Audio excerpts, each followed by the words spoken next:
Are any of you mutants looking to save some money? Well, so am I. Don't waste your money on an ARB diff breather kit. They're a lot of money. All they're doing is letting axles breathe. Come on, we can do that at home, and we're gonna do that. We got some little tube in here.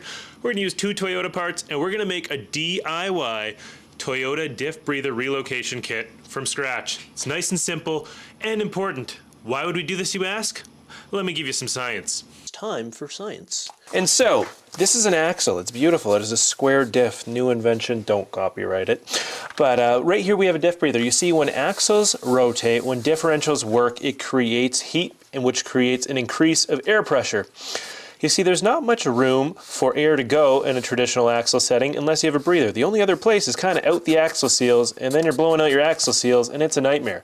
So manufacturers create this little breather here that lets it breathe, which is awesome. When it works great, it works great. The problem can be because they're on your axles, they can get a lot of corrosion in there, they can get water, they can get salt, dirt, and they can actually shut and close and no longer breathing. You blow your axle seals. The other thing that can happen is if you have water crossings or any sort of crazy off-road stuff, you actually suck water in through the breather, which is bad. So what are we gonna do? We're pretty much gonna take this, relocate it a little bit. Our tubing looks a little better than that. And then we're just gonna put it up here somewhere below the bed.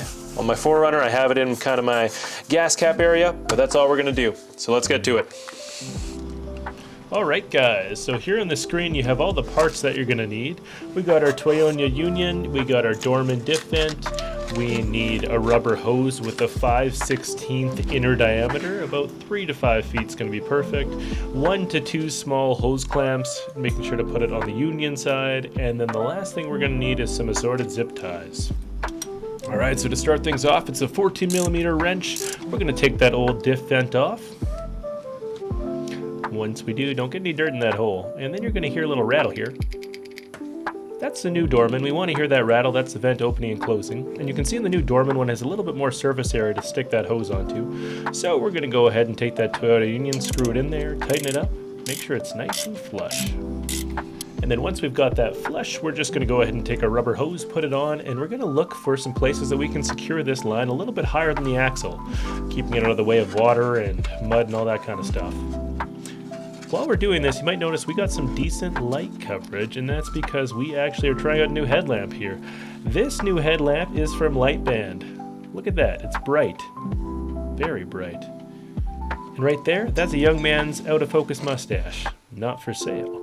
So we're going to take a Sharpie pen, we're going to mark where we're going to cut that hose, make sure there's enough slack too, because if you have any flexation of the axle, you don't want it to rip it out. And so we got a lot, we're going to take that hose off, take it to the bench, give it some snips, snip, snip, and then we're going to slide that new diff breather in there, make sure it's nice and tight. You can take a hose clamp here, or you can take a zip tie.